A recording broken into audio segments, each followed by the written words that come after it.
প্রতিটি অপরাধের আয়োজনে নানা পরিবেশ থেকে যে সকল শিক্ষকবৃন্দ আমাদের এই দর্শক পেয়েছে আমাদেরকে ধন্য করেছেন, আমাদের প্রতি আমাদের সংগঠনের পক্ষ থেকে আন্তরিক কৃতজ্ঞতা এবং গৌরব জানাচ্ছি। আমরা আশা করি আমাদের প্রত্যেকটা নাট্য আন্দোলনে অবশ্যই আপনারা আমাদের পাশে থাকবেন। আপনারাই কিন্তু আমাদের শক্তি। আমার বক্তব্যের শুরুতে আমি স্মরণ করতে চাই ওই সকল শিক্ষক নেতৃবৃন্দ যারা তাদের নিজেদের জীবন অকাতরে ফিরিয়ে নিজেদের সময় ব্যয় করে, টাকা ব্যয় করে, পরিশ্রম ব্যয় করে আজকে একটি উচ্চ শিক্ষা ব্যবস্থা এই পর্যায়ে নিয়ে এসেছেন। আপনারা জানেন, আমরা যখন বর্তমান যুগে নতুনভাবে সুযোগ পাই, আমরা 12,500 টাকা স্কেলে বেতন পাই, এটি এই প্রস্তুতি কিন্তু একসময় ছিল না। একসময় অনেক খারাপ অবস্থা ছিল, নাজুক অবস্থা ছিল। আমাদের সাবেক নেতৃবৃন্দের অক্লান্ত পরিশ্রমের বিনিময়ে, ত্যাগের বিনিময়ে কিন্তু আজকে উচ্চ শিক্ষা ব্যবস্থা এই পর্যায়ে এসেছে।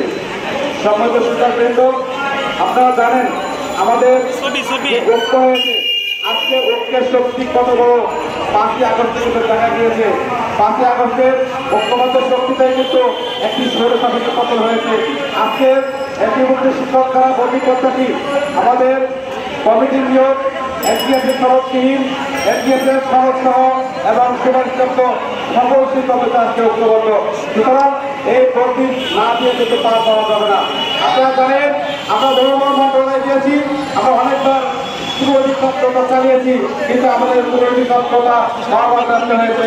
কারণ ওখানে ওই সাবেক প্রেসারটা যারা ছিল, সেই প্রেসারটা কিন্তু বসে রয়েছে।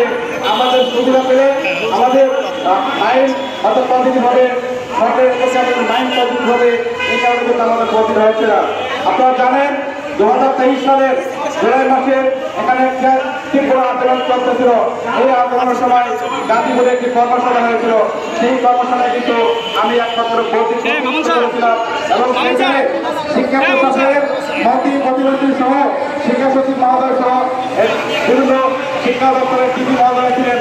সেখানে আমি জনগণকে এই সরকারের পক্ষে কথা উত্থাপন করেছিলাম। সম্মানিত শিক্ষক মন্ডলী, আমি বেশি কথা বলতে চাই না।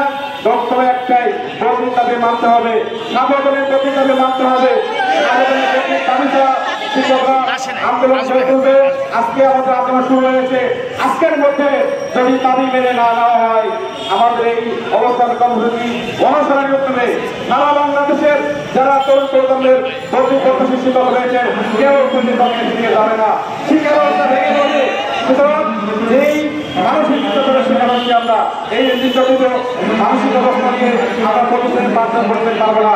আজকে দেখেন নষ্ট করে দিন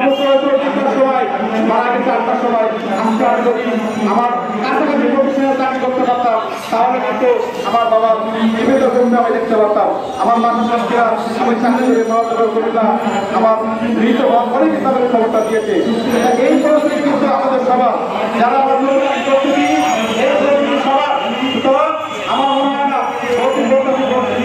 দান করে চাকরি করছে তারা কেউই তার জীবিত পিতা বা জীবিত মায়ের মুখটা দেখতে পেরেছে এবং আত্মীয় মারা গেলে যারা যায় সচেতন হয় না। আমাদের বক্তব্য পরিষ্কার, আজকের মধ্যে যদি আমাদের দাবি মেনে নেওয়া হয়, আমাদের কর্মসূচি লাগাতে চলবে। এই